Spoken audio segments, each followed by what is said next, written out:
Hey, oh wait, am I please standing by? What's that? Am I? I'm. Should I just be standing by? No. Can you hear me? Yes, I can. Okay. I went back to. I'm going to audio only for hopefully a better connection because it seemed to work good last time. Okay. Give me a second here. Let's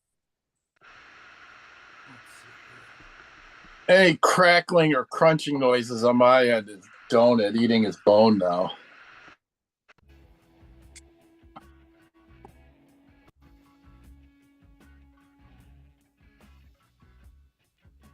How about now? Yeah, I can still hear you. Yeah. Okay, let's see here.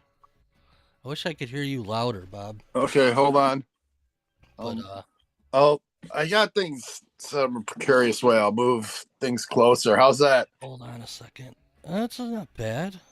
Give me a second here. I mean, you might be able to turn up your volume unless I mean, I can talk louder. Well, let's see here. And Are we dropping the needle on this show, or is it just are we still cleaning the record?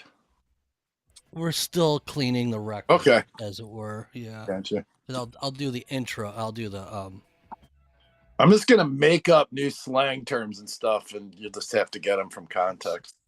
let's see if I could. I don't know how I could hear you louder. I don't know how to do that.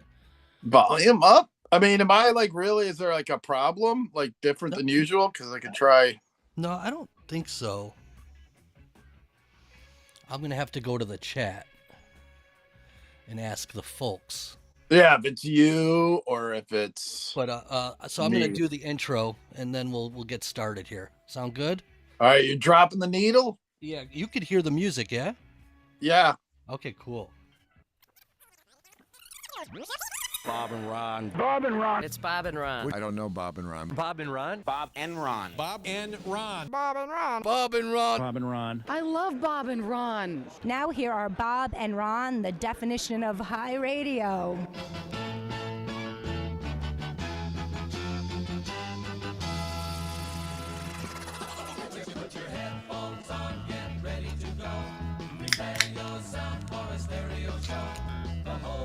Oh yeah, now in stereo.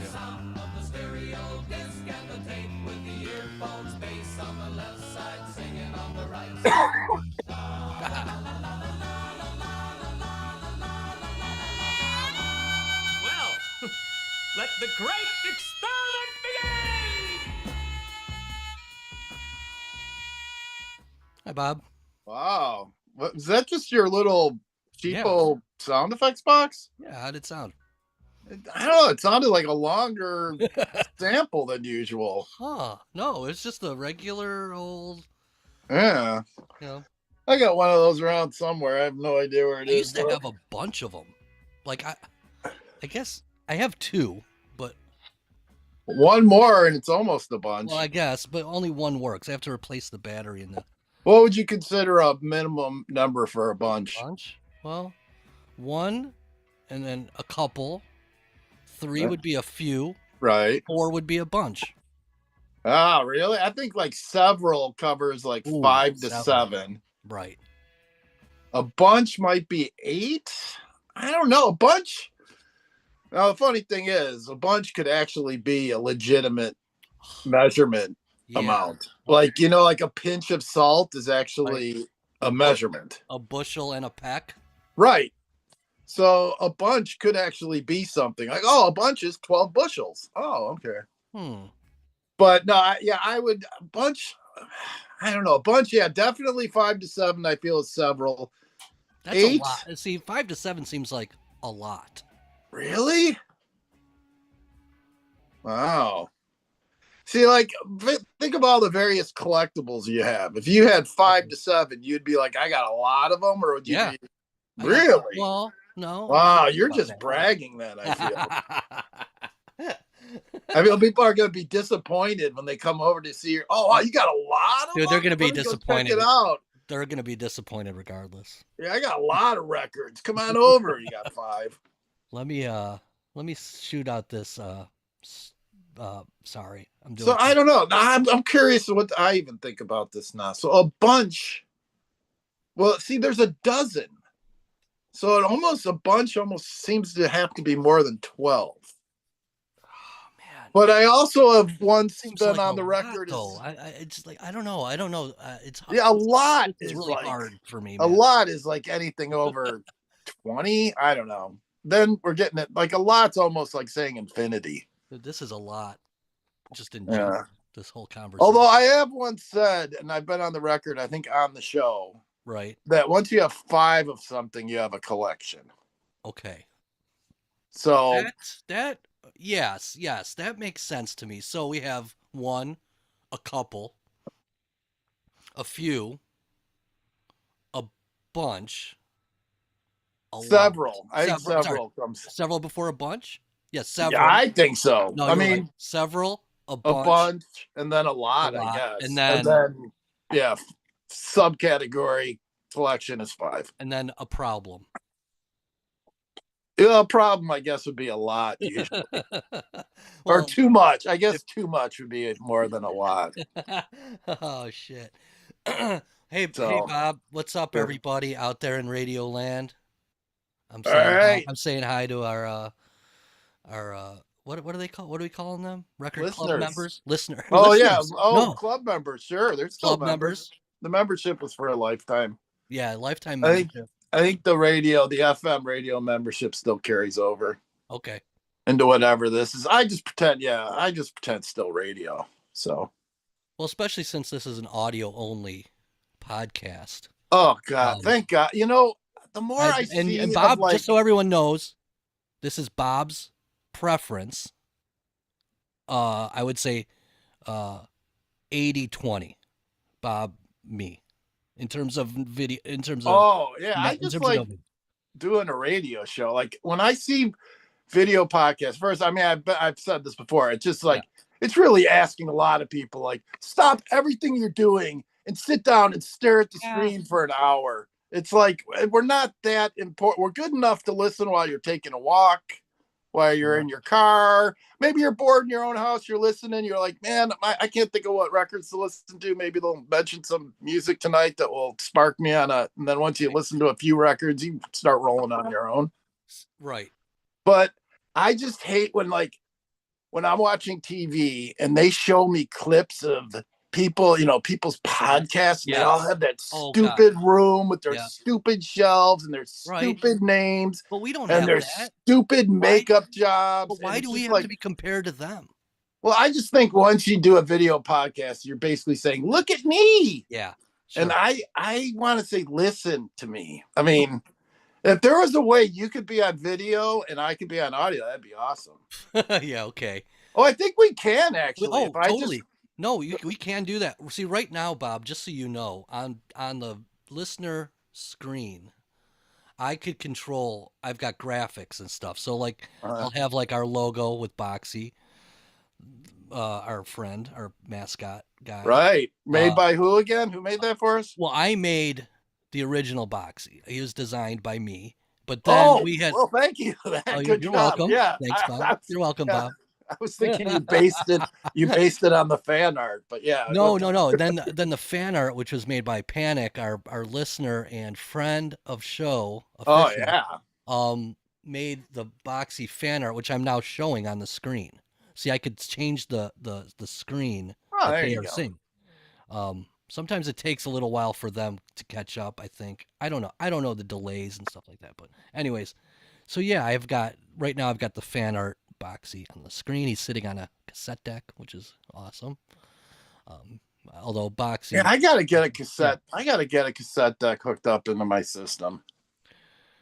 Yeah, this is a problem that I've been talking about. So I have a cassette deck in my studio, the room I'm in now, for transferring of cassettes to digital realm. But I don't have a cassette player in my main system where I listen to music, and also plus I don't have a working CD player now. This is interesting. Okay, so now we're getting into the goods here now.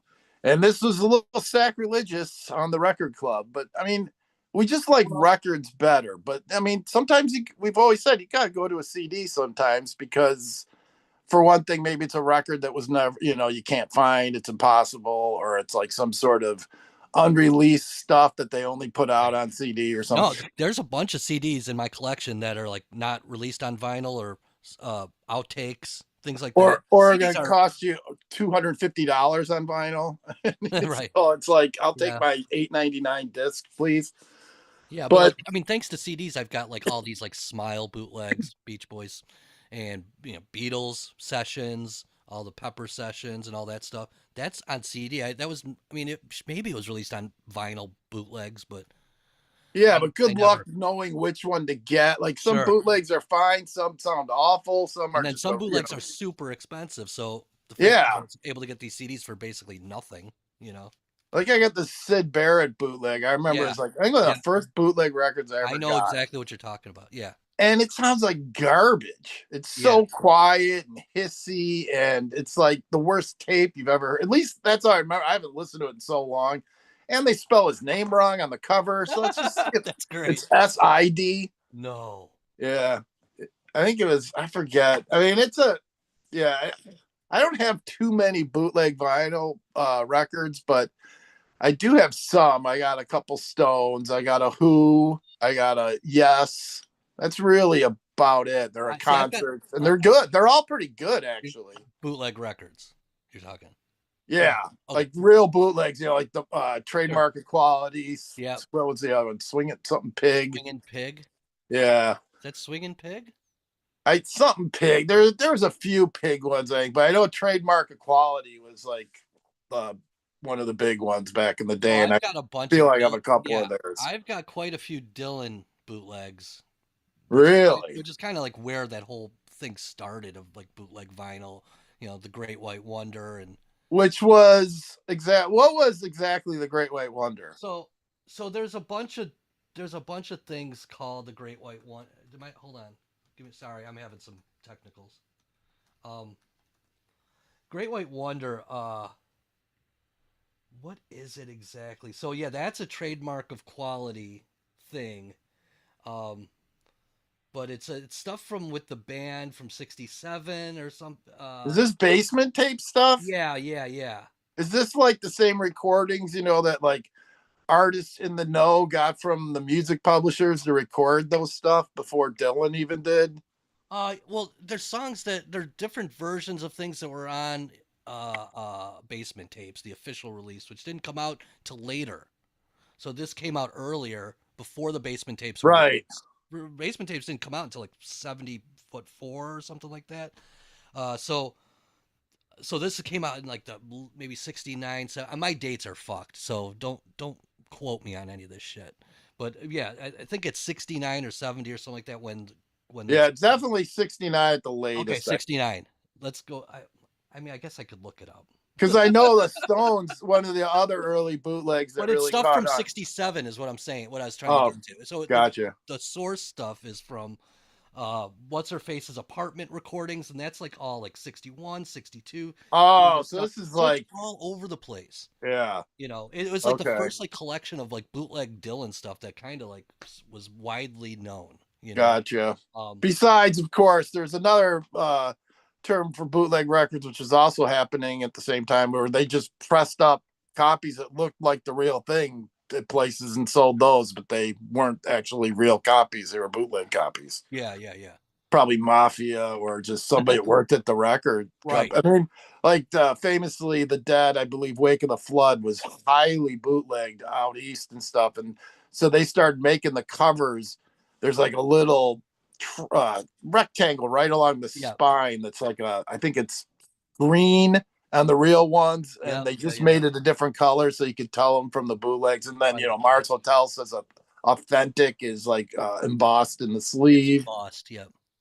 So yeah, because their records were getting bootlegged a lot, but those, that's a different bootleg. That's just outright theft. The bootlegs we like are the ones that are live concerts that you can't get any other way, especially back then. I mean, that's before Dead, people were trading Dead tapes. They had Dead bootleg records. They were buying, concerts. I have a few of those too. I have some Dead bootleg. No way. Yeah, but I don't know like how old they are, or I don't know if they're like from this early '70s or if they came out like later. I don't because they're Wow, I new didn't know you had generation. any bootleg records. Really, I thought I had. I mean, I know, like I I said, don't I have a only have lot. a I few. don't have a lot.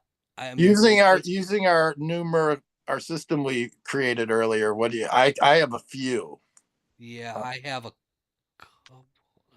No, you have more than I There's a do. You have to couple. have at least several. I have several. I have several. Yeah, I Records. wish I had several. I just have a few. But I almost so have also several. on I think I'm right on the board. I think I have like 4. So and one also more. on the Great White Wonder was a side of actual like basement tapes stuff, different takes than the record, I think. It was only a single record, right? Well, there's a couple different versions. That's what I was Oh, saying. So there's one a single record version, then there's a double record version. I think I have. I'll have to look, but I think I have the single version. But I also have yeah. another one called Reprise. I've got a couple. I'll show them to you next time. I think I've showed them to you before. Maybe the Yeah, Great White Wonder, but yeah, I've got that. And I've got there's like a live one, a couple live I ones. didn't know you had dead bootlegs and other stuff like that. I didn't know Yeah, about there's those. something else that I have that are like bootleg. I'd have to. I don't know. Anyways, so yeah, basement tapes. And if you're not familiar with the basement tapes, I think most people know because there's been official release basement tapes. The record came out. Yeah, that was a double LP.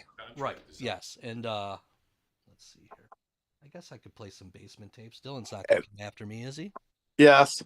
And like the other bootleg a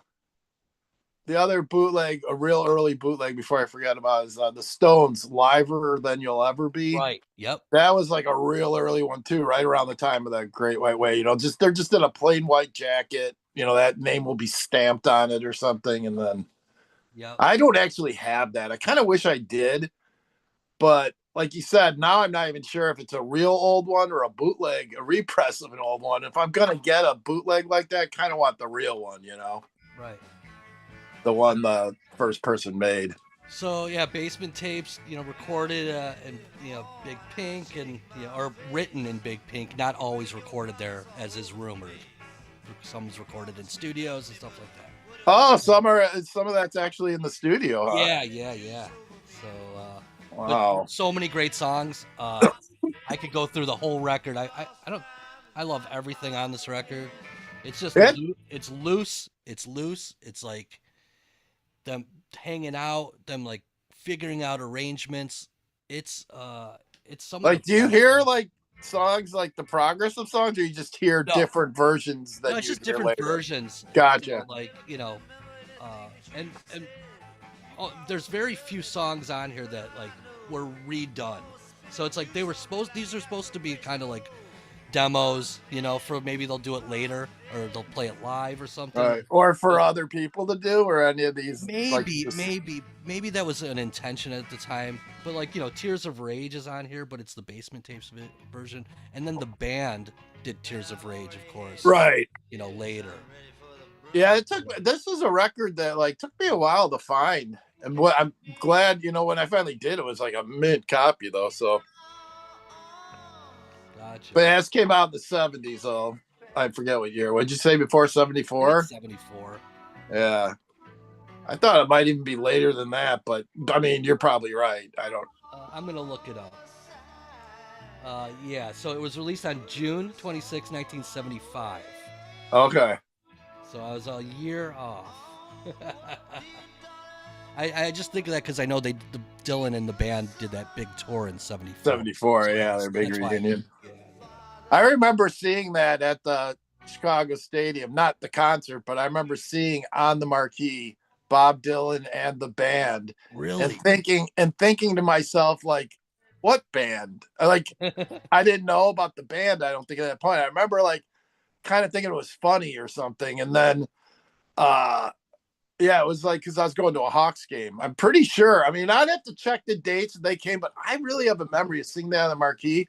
So I guess I can figure out if I did, or if I'm thinking right or not. If it came in the time the hockey season wasn't going on, then I must be wrong. Although it could be up there for maybe when it was going on sale too. I don't know, but I remember seeing that on the marquee. I'm pretty sure. Yeah, that's pretty cool. You must have been pretty young.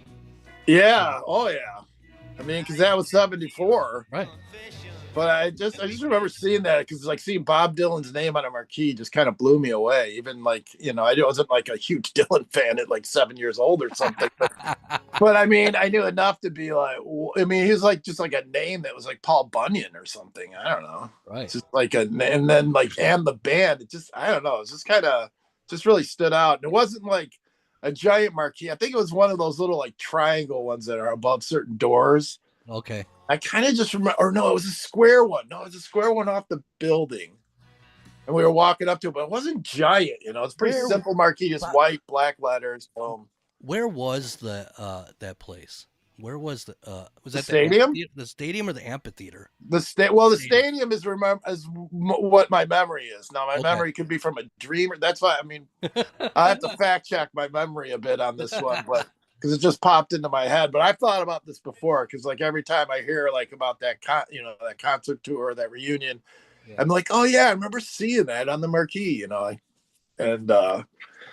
I've never actually fact checked myself on that. I'll have to though, because it seems so. I feel so sure of it. Gotcha. But yeah, the stadium was right across from where the United Center is now. It won't close.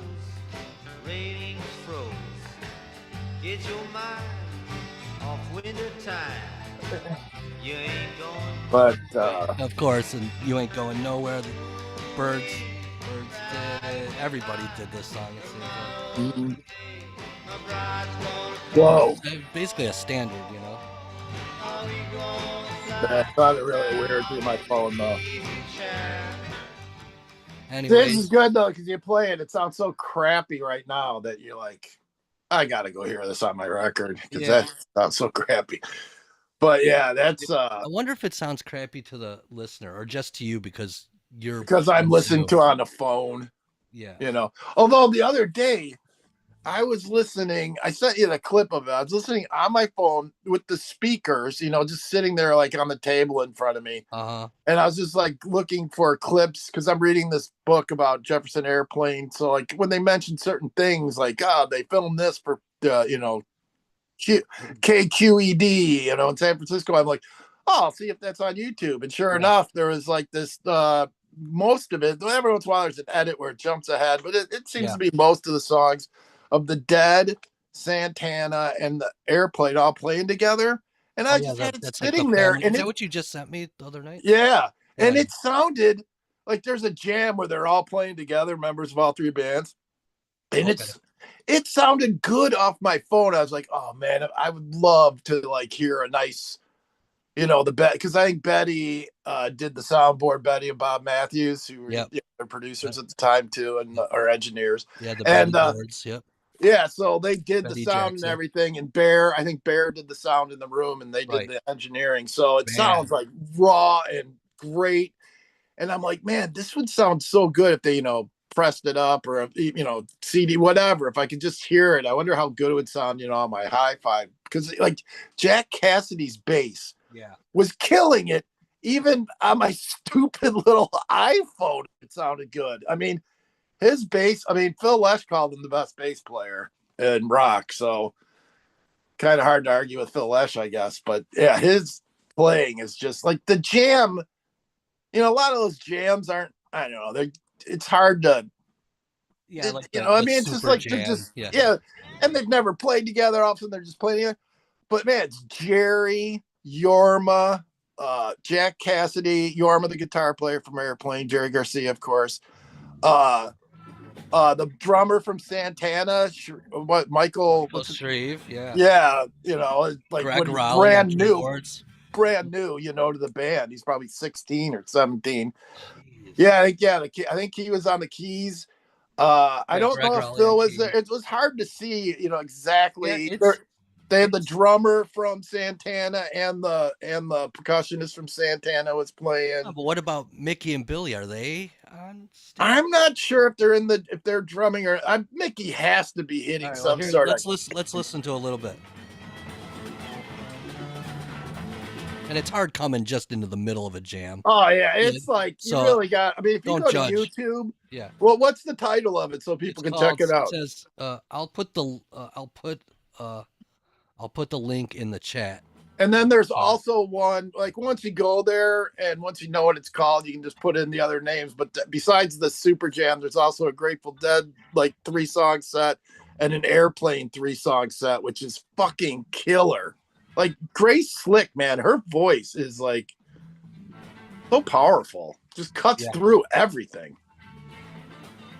All right, let's see if I could put the link in the chat for the folks at home. There you go. But it's just great seeing Jerry, like, you know, he's really trying to, you know, lock in somewhere. And like after a while, I don't know, they get somewhere like more than you'd usually expect. And I don't know, it'd be something that I would love to, you know, I'm sure there's tapers out there that got some of this stuff. I'd love to see. They had to show up at each other's gigs at Fillmore all the time. Yeah. And I'd love to see some of these, like, you know, where Yorma sat in with the Dead or Jerry sat in with, you know, fucking Quicksilver or something. I'd love to hear some of this stuff. Yeah. So, you know, because it says, I just wish I could, it's hard to see. I'm trying to watch it. I think it's KQED. It's I'm looking right at it. It's the title of it is Santana, Jefferson Airplane, Grateful Dead, Super Jam, A Night at the Family Dog.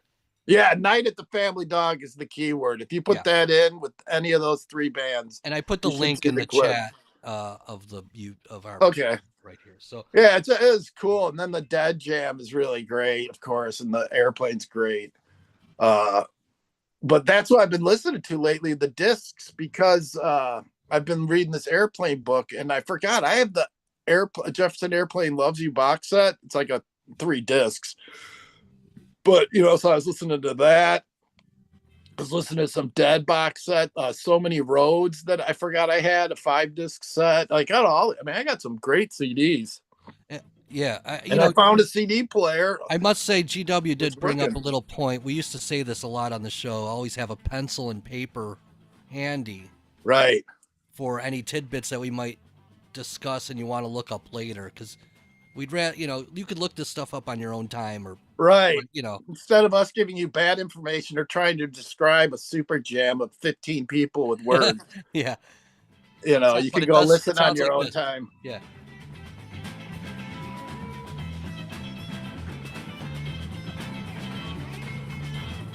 Yeah, they definitely lock into a pretty good groove.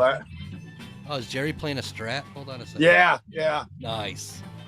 Strat Jerry. It's rare. His Strat is like so ripping. The tone is like, you know, it's like super loud in that room. Like his guitar, like when he really hits it, it just cuts through everything. Like it's cool, man. So, Bob, you know about the venues in San Fran in the 60s because of all the posters, but the Family Dog, that was a venue. That was the name of a theater. Well, I know they were like a promoter. They're a promoter group. Chet Helms. Yep, Chet Helms. That's it. Big Brother were involved, and they ran the Avalon. Okay, so is this at the Avalon, or is this? It's because it says this. I think might be at. It could be at the Avalon. They also had like something, the Family Dog highway. They had a couple other spots. They had one, the Great Highway. What is that? Yeah, the Great Highway, and then they had a spot in Denver, Colorado too. But I doubt that's where this is. This is San Fran. It's got to be either one of the Family Dog places, or possibly the studio. You know, the public studios if they had a studio. I forget now. I could probably look it up, but in the book, I think in the book it did say, but I can't remember. But yeah, they like the Family Dog and like Bill Graham kind of, you know, at first when they rented out the Fillmore, they were doing every other weekend. Bill Graham would do like competitors, right? Well, they were kind of friendly competitors because they would just alternate weekends of renting it out. Like Bill Graham would do a weekend, then Family Dog did. Then it seemed like back then there was always like these promoter sponsored shows. Like everything was like Bill Graham presents, or you know, or Family Dog presents, or you know, it was like there was that doesn't really happen now. It's like I guess it does happen, but it's like, you know, live. Miller presents. Yeah. Yeah. I guess, but it's not the same. See, back then they were like these groups of hippies, groups of But friends. yeah, they're also that were local promoters for the most exactly, part. that were putting on these shows, putting them together, and Yeah, so they alternated every other week, and then at one point Bill Graham decided, I think I can book this every weekend, and he just rented it out for like the rest of the year, kind of from under the Family Dog's back.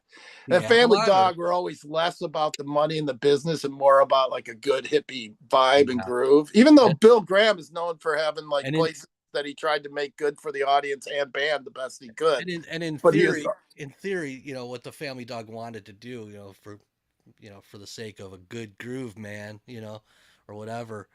It's good in theory, but it's like it's not sustainable in the long run. And Bill Graham was a businessman, and he was successful for a long time. Yeah, I mean the Family Dog. That's when then they moved over to the Avalon, and you know they did great there too. I mean they both did great. Shows, but Avalon's supposed to have been the better place to go to, like a better, like just the more like the like people didn't want to leave there. They would hang out, you know. But like I think like Fillmore supposedly, by the end of the show, people are on their way out. It was just like a different, like a little different thing, I guess. But I'd kill to go to either one of them. And the cool thing is like Bill Graham and Chet Helms and those guys, they were all super like curating these experiences where it was like a legendary blues artist with the Grateful Dead, with the Who, and it's like really mixing things up and introducing people to like Sun Ra,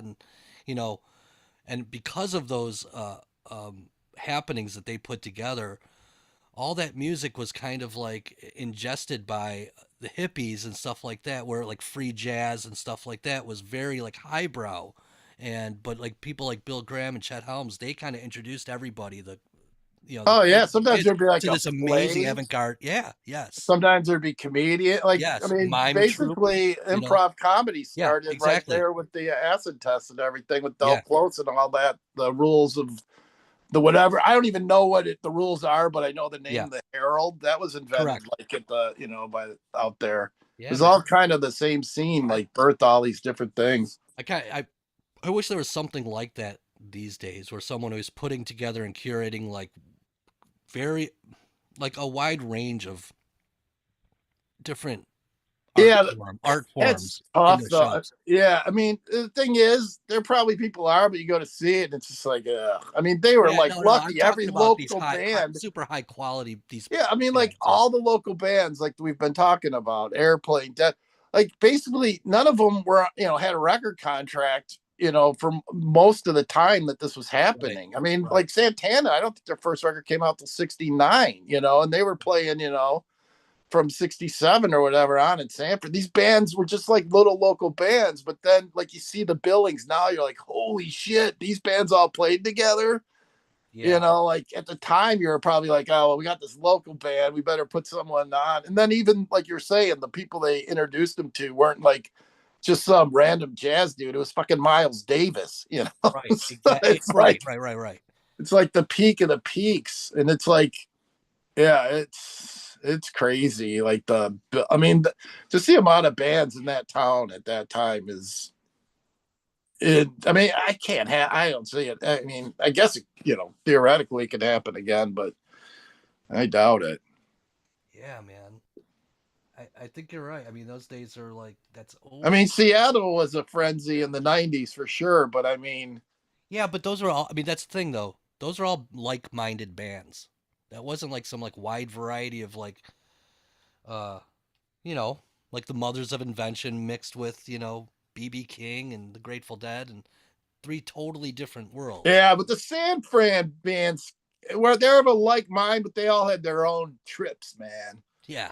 But but they were definitely of a like mind of some sort. But that first Santana album, I think you're right. I think it didn't come out until '69, and they were. Yeah, I don't think like it came out till after Woodstock, or maybe just before. Oh wow, yeah, maybe just before, because I think when they were first signed up to do Woodstock, I don't think the record had come out yet. But Bill Graham told them about him, like you should have Santana on. They, so like so many of these things, they just get like we have tons of posters from, I have posters from the 90s from our local posters from around here, Yeah. And you look at the billings now, it's not like, oh my God, look at this, it's like all these great bands. It's like, who the hell were these guys, But like all these like concerts in the sand, like everyone like made it. I'm looking it up really quick, Bob, just because I wanted to make sure. But I thought this was true, but I wanted to make sure before I said it. But so the Santana record came out like 3 days after Woodstock. Yeah. Okay. I thought it came out after Woodstock, right? That's crazy. I know. So they like people are like, who? Like Santana? Time to go I to the bet a lot of bathroom. people saw Santana and were like, who the hell is this? I mean, right. Well, see, there's a them. lot of those bands on there. People are probably like, who the hell is this? Or they didn't know them that well. Like, I don't think, Tommy had come out yet. I mean, they did it there. Maybe it had just come out, but I don't think they had performed. I don't know. I'd have to look at the timeline on some of these. But that's like, interesting. Yeah. A lot of these bands, you think like, well, people had to know them. Like some of them were still kind of new to them, especially maybe out on the East Coast. Yeah. A lot of those bands, I don't know how many of them toured the East Coast before Woodstock. Right. Yeah. I mean, I know that all of a sudden there's like, 60 bands, most of them were unknown, like Keith Hartley. And like, there's like tons of bands that played Woodstock that even now never became popular, but there's a good handful. Yeah, like Sly and the Family Stone were kind of basically, I think, unknowns at that show. Crazy. I know, and then they just come and they blow the roof off the place. Because I don't know, like when they're like, see, I think of all these bands because of like posters I have and stuff. I think of them all, well, the record must come out in '67 or something. But then I look and like, wait, their first record wasn't until '69, but they were doing concerts for a couple of years. I mean, it took a while. I mean, Jefferson Airplane, I think, was the first San Fran band signed, and they were like 65. They were signed, but I don't know if that record came out in 65 or 66. Probably 66. I bet people were freaked out when Sly and the Family Stone came out like this. Oh, I know.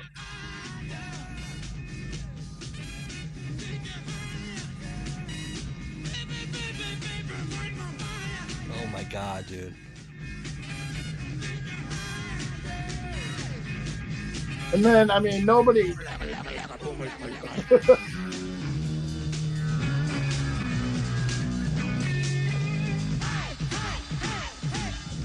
Wow. Fucking Woodstock, man. Every time I watch any of those performances, Santana being one of the great ones, but yeah, Sly. There's so many great. And like nobody knew probably 10 years after. 10 years after was until that movie. Yeah, man. Yeah, I got one of the discs I've been listening to this week was Jefferson Airplane's Woodstock set. I have on a CD. Yeah. Came out on a CD with volunteers. The record volunteers. It's kind of weird. It's like their Woodstock years or something. So it's the album volunteers followed by their Woodstock set, and it's pretty awesome. Wow. Like Grace is like, I mean, I know the thing said, stay away from the brown acid, but I think she says, sorry to hear about you that took the green, but we took the orange and we're feeling fine. Look at all those people around you. Get acquainted.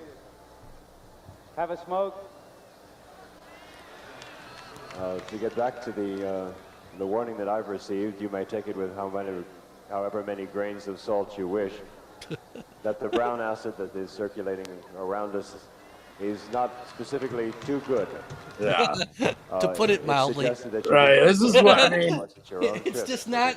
I agree with those. It's just not great. I agree with those that said that announcement should have never been made. Absolutely. That is ridiculous that they freaked out. So everyone that just took the brown acid. Every single person. Yeah. Guaranteed them a freak out. Hopefully they didn't hear it. But right. True. Yeah. But I'm sure it would spread to the crowd. How many people were listening to these announcements, Yeah. But, okay. Yeah, so I've been listening to the, I went through all the Airplane albums, at least all I have. And I have all the Airplane and I think I have all the Jefferson Starship. I don't think I have any Starship though. I have Jefferson Starship, but definitely do not have Starship in the. Yeah, I think I have the 3 first. There is like a Starship, like one of the ones that we would consider a bad record. The Red. Oh, Red Octopus. So that's all right. I like that. Yeah. Yeah, I like that and Earth. I mean, they're not, the airplane, but I can listen to them. But there's like some of those, mid 80s, late 80s that like there's really nobody left but Grace, and even she leaves at some point, I think, and there's nobody left. But there's one record that they do like some punk rock song on that's not good or anything, but it's just like something that I kind of want in my collection just to have. Like it's like a really like. What's that? Was there a hit on Red Octopus? I'm looking. Oh, I think Miracles was on that. No, it doesn't say it is. Oh, maybe. Hold on. I think you might be right. I think it starts with Ride the Tiger, which is kind of an FM hit or something. I don't know if it was a big hit. But Ride the Tiger is a great one. I mean, it's different sound. They were like, getting into more heavy rock. But then they also had a lot of soft songs. They're always kind of all over the place. Yeah, that's on a different record. But is it Earth? Maybe. Dragonfly. Dragonfly. Yeah, that's the first one. Besides Blows Against the Empire, Dragonfly. Goes Dragonfly, Red Octopus, then Earth, I believe. Gotcha. Huh, interesting. This was... Yeah, this is interesting. I don't know. Yeah. Definitely has like a San Francisco-ish-ness to it. Oh, yeah. I mean, I think most of them are still San Fran musicians, but, a whole new group at this point, basically. But yeah. Oh, interesting. I kind of like that. I like that stuff. Yeah, man. Okay. Oh yeah, Blows Against the Empire. That's great. Yeah, no, that's a good one. I mean, that has who's who of LA and San Fran musicians on that one. Yeah. Mostly San Fran, but yeah, there's some really cool stuff on here. Yeah. And I've said it before on the show, but it's just one of those interesting fun facts. Like side 2 was mixed by Graham Nash while he was on acid.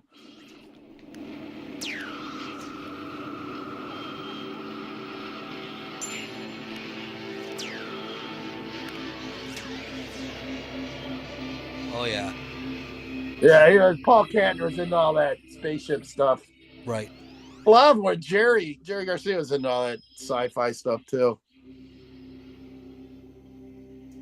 Yeah, this is a great album. Highly recommend it. Blows Against the Empire. Yeah, it's a good one. It's like it's a good little, sit down, listen, definitely, takes you on a little journey. Yep. And it grows on you. And every time I put it on, it kind of like, it's not like one of those records I remember exactly where it's going. Every time I put it on, it's kind of surprising to me or something. Yeah. It's not burned into my head, even though I've listened to it plenty of times. It's one of those records. Like there's a lot. I mean, I can't think of any now, of course, but there's a lot of records that almost every time I put them on, I'm like, okay, I know these 3 songs, but I can't remember what the fuck these other ones are. And I like records like that or it's just my bad brain. I don't know, but it's nice to be surprised, or I love, when things just get better every time you listen to it. You're like, God, I like this record so much more than last year. And then a couple years down the road, you're really into it. Yeah, it had had everybody on it. Crosby's on it, Jerry. Yeah, that's that Planet Earth Rock and Roll Orchestra, Pero. Yeah. And then like one of the Mickey Hart's on it. Yeah, one of the tracks he recorded for the record at this time came out on because Paul Kantner then did Planet Earth Rock and Roll Orchestra, I think 1983 it came out, and that has a track from, I believe, these sessions, and then he did more with, because that was like a whole group that used to, be on all each other's out, like the Crosby solo album came out of these same jam sessions and stuff.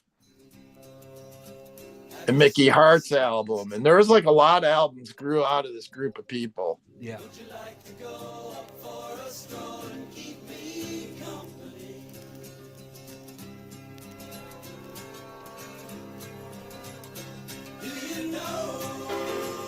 Jerry plays, is playing pedal steel on a lot of stuff. Oh yeah. Anyways, there's a good one for you guys to check out. Yeah, it's all. I mean, like I've been like going through okay, the book I've been reading, in case anyone wants to know, it's called "Got a Revolution: The Turbulent Flight of Jefferson Airplane" by Jeff Tamarkin, Tamarkin. Oh, it's a good book, I like his writing a lot. I'm a fan. Yeah, I noticed he wrote the big booklet that came with their box set too. Yeah, very cool. Yeah, it's a good book, and it's just like when you're reading it, like I've been reading. I was saying last show, I think I've been on a streak of reading all these rock books I bought over the years but never read, and so like I'm kind of like hitting a lot of the ones that are in the San Fran and even LA music scene right now. Yeah, just because like it all kind of intertwines, and sometimes I know more of the story than like the book I'm reading. Or you get like another, the whole Rashomon thing where you get different, viewpoints on the same stories. And this is very interesting. I think next, I'm just about done with this book. I got like 30 pages left. And then I think I might read Phil Lesch's book again. Oh yeah. Searching for the Sound. Yeah. For the Sound. Yeah. I haven't read that in a while. Yeah, I've got that. Because like the last two books I've read, I think, are people that weren't in bands. So now I want to read another person that was in the band and get their perspective. And then, I got some, more books too. Hey, Bob, are you buying records these days at all? Not really. Like I said last show, I talked about the box set I got, the Grateful Dead. The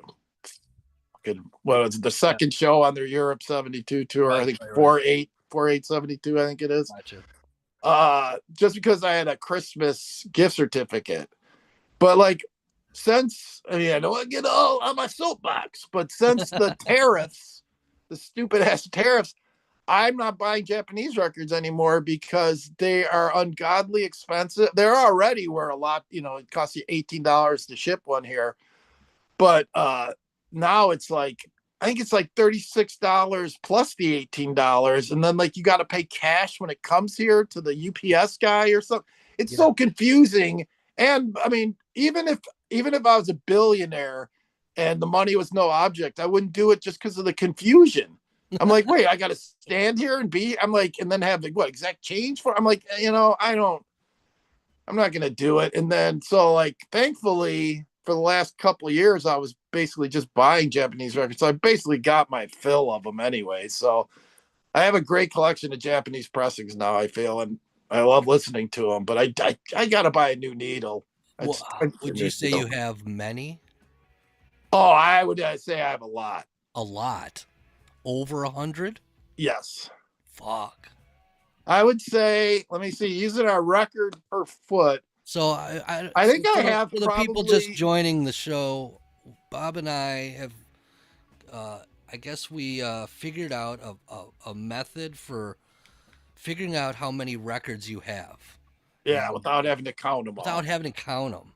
And basically it's records per foot. RPF. The RPF. Right, 72 records per foot. And I think I have about 5 to 6 feet of Japanese records. Jeez, okay. And every once in a while I find some that I've had for years that are just in my regular collection, but I've been putting all the Japanese ones together in a section just because sometimes I just want to listen to Japanese pressings. That's what I would do. I'm almost thinking about putting all my foreign pressings together, like have like English, German, Japanese, but I don't know. Japanese pressings is a whole different thing. It has the OBI strip. It's a whole different thing. So it's different, so I think keeping all your Japanese pressings together, separate from the regular collection, is a good idea.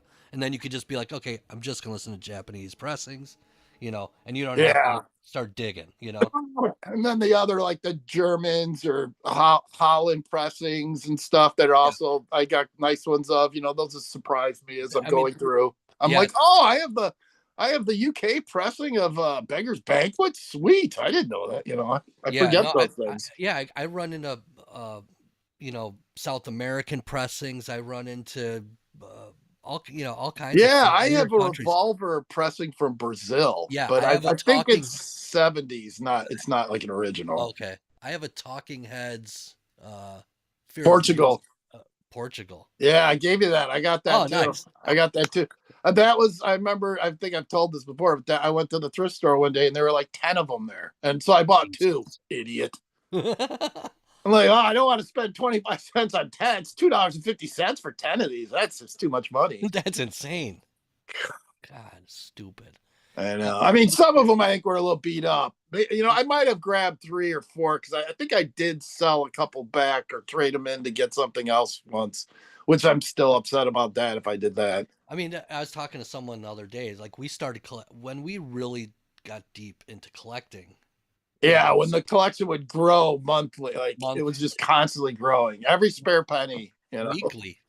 It seemed. Yeah, daily. But that happened in a time when there was no vinyl boom. Everyone kind of it was for collectors only. Like there was a vinyl boom at the thrift store because everyone was just returning it all because they all had just bought their discs. That would be the opposite of a boom. Yeah. Right. Well, people were getting rid of their lube. Exactly. Yeah. I mean, we've talked about before. I always like to say how lucky I feel like we realize how lucky and how fortunate we were. But I hope it doesn't sound like we're rubbing it into people's faces who are now paying $50 for a copy of a record like we paid 25 cents for. But yeah. But I remember being jealous of people that were telling me oh yeah, we used to get, the Stooges, debut record would be in the cutout bin for 49 cents. It's brand new. Yep. Nobody wanted them. Velvet Underground cutout bin, 49 cents. Nobody wanted. It's oh man. Well, I mean, that's basically what we were doing. I have a bunch of records that are cutouts, actual cutouts, and oh yeah, and they were everywhere. So. Anyways, yeah, there's some records, but I don't know if I've ever seen that haven't been a cutout or a promo copy. It's I never can find just a normal copy. Because the reason I asked if you're buying records, because Record Store Day it's coming up in April, right? Is it? Yes. Is it that far away? Yeah. I started seeing ads for it already. Oh, it's usually around 420 now. Okay, or I think it's always been around then. Sure, Bob? Yes. I just saw something. I know you probably would be right. No, they always do it on 420, and then they started the Black Friday one around Christmas. Okay. A few 10. I don't know. It's probably been 10 years they've had both now, but yeah, I don't really do those anymore. Although I kind of wish now that I'm kind of, I think my next thing of collecting, if I'm gonna pay, everything's so expensive, I don't want to pay $30 for a record. But if it's a 5 record set and I can get it for $100, that's only $20 a record. Maybe I'll start buying some of these Dead box set concerts or other things like that. I don't know. I'm kind of just into, like I said, first I really do want to get a new needle, but I feel like my record collection's kind of set. Yeah. And I just want to listen to it all the time. I want to listen to every record 1,000 times so I know I'm inside and out. Yeah, because I was going through the Record Store Day. There are a couple things, but it's do I need another pressing of Lick My Decals Off, that's coming out on Record Store Day. Yeah, see, if you don't have it, I do though. Right, then I can see going to get it. But all the records they put out, I already have now. Most of them, the original copies. Right. So I definitely don't want some blue vinyl version or something. What I mean? Yeah. But I think they're releasing Angel's Egg for something. I think there's. Let me look it up. If you got a list, see if there's let's see what the Grateful Dead, if there's any concert. Boston Music Hall 76. And then there's another one called On a Back Porch Volume 3. I don't know what that is, but right. I think I saw one of those and I wasn't really interested in getting it, but that Boston Music Hall sounds interesting. Yeah, it's a great show. Yeah, Gong Flying Teapot, Charlie Records. There's only 1,000 of them made. Yeah, I mean, if you need it, I definitely recommend it. I don't need it, but if right, I don't need it either. If somebody but out there is going to Record Store Day, there's a pick for you. Yeah. Oh yeah. Hell yeah. That Flying Teapot trilogy. Oh boy. Yeah. If you don't love it. Gong, that's a band I know we've probably talked about a bunch. Yeah. I have one Gong Japanese pressing. I believe you. Oh my God. I love that record. Yeah. That is so, for some reason, like, I think just because of the trilogy, you know, I'd always start at the first record. Yeah. So the first record's the one I knew the most, and I kind of thought, oh, that must be the best. But then, like, lately, every time I put on you, I'm like, holy shit, I forget how good this one is. Yeah. I mean, they're all great. Angel's Egg, that's the second one. Yeah. I think I have UK copies of all three, and I have a German of one of them, too. Maybe a German U. That's awesome. Yeah, see, U holds a special place for me because it's the first Gong record I ever heard. Oh, really? Yeah, man. Oh, I just assumed it was, the first. I just assumed it was the first one. I used to be in a band with this guy Lyman. I guess he was I was in high school, maybe just high school, maybe senior year. I played with this guy Lyman and this kid Eric, who I went over to his house. We got super, super stoned, and we started talking before it was legal. Wow! I just remember him putting this record, and it, you know, I'd been into the Dead already and all that stuff, but like something this spacey and psychedelic, it blew my mind. See, that's the thing that freaks me out about the Dead, how they're definitely a psychedelic band, but there's really nothing psychedelic about. I mean, it's not like they're using a lot of weird. I mean, they did get to the MIDI systems in the 80s and all that, but it's not like they're using a lot of weird, synthesizers or these space whispers and space noise, like Hawkwind and Gong. That's 100% space rock. But Dark Star has to be considered space rock too, and yet it's like almost not. I mean, it's their music is crazy. The Grateful Dead. Yeah.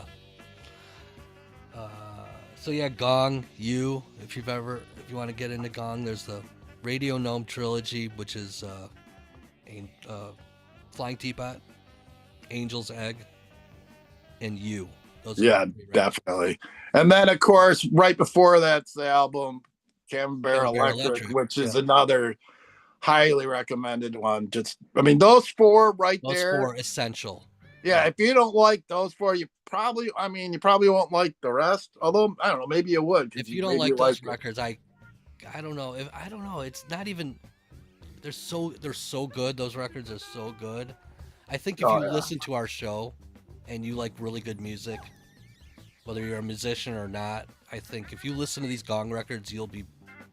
Yeah, they kind of hit on a lot of there's a lot of different music in there that you can glom onto. Like, I don't know, what I mean. It's just like, well, the funny thing is, I mean, one time I remember seeing my friend's band years ago, like 1990 or something, and you told them afterwards they reminded you of Gong, and like, to me it was like, I mean, I think I had only heard Gong a little bit. I'm like, what? These guys are like totally acoustic, not really. I mean, they were electric guitars. They weren't space rock at all. Minimio. Oh yeah. But then when I listened to more Gong, and then I listened to their tape again, I was like, oh, I totally hear it, And they were totally flattered when you told them that. Oh, they were totally going for that. Come on. Yeah, but they were doing it in a more like hippie patchouli way or something. Or I guess Gong's about as hippie patchouli as you can get. Dude, Gong is the hippiest hippie of all. But it was more like a kind of like earlier Gong instrumentation with later Gong arrangements or something. I don't know. But it was definitely right there. But like when I first heard it, I heard like almost like a drum circle type band come to life. Like, let's turn this drum circle into a band. Yeah. And then they just added things, and I don't know, but it was like, but I mean, your comparison was spot on though. Cops at the door.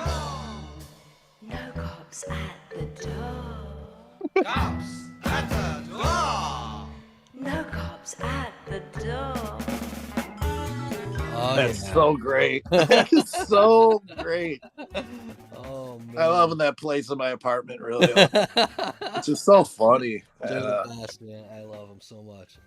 So yeah, that's cool stuff. But yeah, Record Store Day, there was like a handful. There was like 5 releases, probably, you know. But I'm not doing it. I'm just. All right. I mean, like I I just like to said, think about it, I guess. Like the ones you said, I mean, I'd recommend for people if you don't have them, but if you already have an original copy or even an earlier reissue, it's just another reissue. Unless they have something to offer, like long lost original tapes haven't been pressed since original pressing or something, or like sometimes you go for a mono pressing of something that you can't find in mono, maybe, like I got, I don't think it was a Record Store Day, but I remember buying, Safe as Milk mono on Sundays. I think that was just a regular release, but I already had Safe as Milk stereo, like an original copy too. But I was like, I'll get the mono because I like it so much. Might as well get another version of it. But I don't go for getting multiple pressings just to have like multiple pressings. Oh, I know what it is. Little Feat first album deluxe edition. Oh boy, that's how he's so sucked me in. It's a 2 LP version. Yeah. See, that's something I love that record. Yeah, I don't think I have an original first pressing of that record. Yeah, I do. That's the one Little Feat record. I mean, I have like the second pressing, I think, or something. It sounds fine. It's great. But if I ever saw an original, I'd want to get it. So that is something I might get, I'm not going to go there at 4 a.m. to get it, line up. But, if I go there the next day and it's still around in their bin of stuff that didn't sell, I'll take it. Yeah. Yeah. I mean, I see that selling out though, but. Yeah. I don't know what people like anymore though.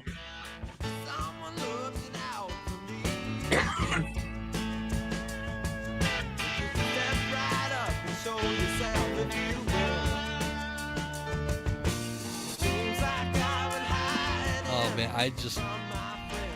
I love Lowell George. I love Little Feat. I love Little Feat. I mean, I love them so much. Their whole, I mean, of course, Lowell George is what got me into it, and that was my favorite thing about him. But now that I've listened to him for years, I like even the non-Lowell George songs kick ass. The whole band is just, I mean, definitely, I recommend getting their entire discography up until he died. Then you're on your own. Although it's still good. Actually, their comeback stuff is still good, and they can still play great. But yeah, those ones, the original ones, all the way up. What, Time Loves a Hero? Is that the last one of them? Or yeah, they might have put out a posthumous one with stuff with him that's worth getting to. I mean, it's all worth getting. All that stuff from the 70s. The 70s Little Feat. And that's something you can get. See, now there's a band you can get original copies of for not too expensive. I think those are still affordable. Mm-hmm.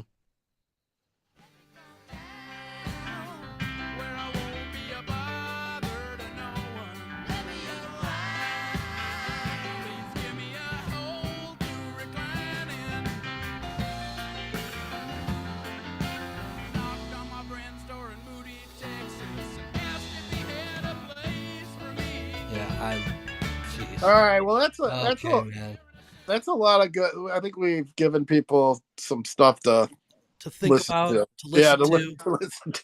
Nothing really to think about, but definitely music to listen to, and I hope it, and even if it's stuff you think seriously, put it on again if you haven't in a while. Like we said, like when you put it on your own hi-fi at home, listening to it. Even records you think like every once a year I try to put on Dark Side. It's something that, oh God, Dark Side. But by the time it's over, it's like I'm glad I listened to it because there's always something that stands out. What was that? That was R2. Just wanted to say to the it sounded like listeners. Stepped on a duck. What's up, little buddy? How'd you get in here? Hey, what's up? Yeah. Oh yeah. I love R2. I don't like Star Wars, but I love R2. Yeah, I never really watched Star Wars too much. I don't really know. I wish I knew it better, but I saw it when it came out. And that's I was it. like, I thought it was okay. Yeah, that wasn't meh. Like my friends across the street went absolutely nuts, start collecting everything, and they were like so excited about the new one when it was coming out, the second and third one, and yeah. I mean, I knew a lot about Star Wars because everyone around, but like I've said this before too. I was a Close Encounters guy. Yeah. And I'm happy to report, I was listening to something like that Deadcast I've been talking about a lot lately, but Jerry Garcia loved Close Encounters of the Third Kind. They used to jam it once in a while. The little tones. Dude, yeah. Yeah, but I love that movie, man. That's a good one. No, that new Spielberg one looks good. Did you see the commercials for that? It's like the aliens are coming, like I forget what it's called, Reveal Day or Disclosure or something like that. If everything's ready here. Yeah, that's all right. But it looks pretty interesting.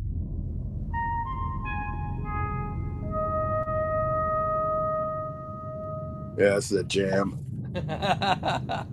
See, R2 should have jammed with them. Beep boop bloop doo bloop. Yeah, I love this movie. Yeah. Oh yeah.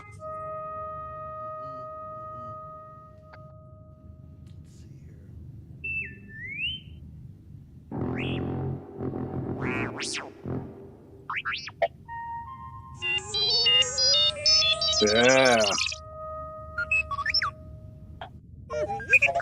Finally bringing them together. Yeah. It's exciting. Yeah. Well, Bob, thanks. I think we could say goodnight to the listeners. Put the record back in its plastic sleeve and on the shelf for another week. Yes. Yeah. Yeah.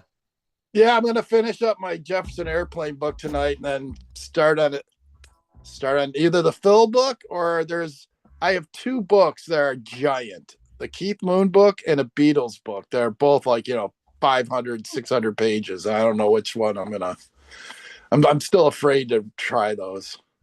So yeah, you could follow us on Discord if you want to join the Discord and talk about stuff. We have a Discord. Bob, have you been over there yet? No. I heard there's a lot of Discord controversy though right now about their new ID or verification thing. People were going nuts online about it. Huh. But I think they came out and said it's all cool, man. Don't worry about it. So well, you could see us in there. Thanks for listening to our show. Yes, thank you. All right, Bob. I guess I'll have Mel Brooks see us out, huh? All right, yeah. Let's the great Mel Brooks. God, what a greatest day of our lives. Hello, this is Mel Brooks. I swear to God.